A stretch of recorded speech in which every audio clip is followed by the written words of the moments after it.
Hey guys, what's going on? So today I want to go over the Tyrant Snake. And that's basically it. So let's get right into it. First of all, let's talk about where the Tyrant Snake spawns. So it's pretty similar to the Fenrir, as it has a new spawn point other than in dungeons, which means that this boss can spawn, first of all, in dungeons, which is footage here on screen right now. It can spawn in dungeons, even like the abandoned mine shaft, but any dungeon at all, it can just spawn in there. Similar to how the Fleur boss has like antidotes and stuff like that. If you see antidotes on the outside of the boss room, it's most likely either a Fleur or a Tyrant Snake.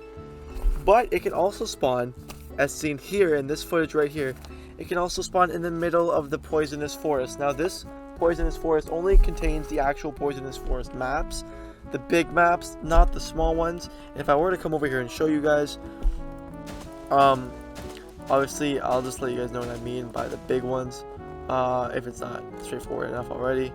So the big poison maps are things like this. These whole entire covered maps, these are the big poison maps, and it can be found in the middle of the big poison maps. It cannot be found in the bottom right corner of these maps, because they don't count as like a full poisonous biome, so it cannot be it cannot spawn there. I looked there, I tried it, doesn't work. So it can only spawn in actual dungeons or the middle of this poison map right here. Now, what it drops and why it might be useful, at least for early game gameplay,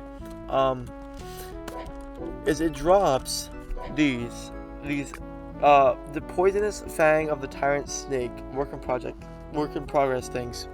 Now these can be used to craft these spears, right? And the enchants on these are quite good. So the only enchants that the Tyrant Snake will ever drop is the devouring, the tyrants, and the rampaging. This one has devouring and tyrants on it. Devouring, they're not really that amazing, but they're not bad. And this has the rampaging and tyrants on it. They can drop by themselves, they can drop together, it really doesn't matter. But those are the only enchants that this snake can drop. On top of that, the only drops that the snake can drop are these two right here, the poisonous fang and the normal fang. That's it. That's the only thing it can drop, as far as I know. Like without sin pots or anything like that, that's the only things it can drop. And yeah, I mean that's basically it.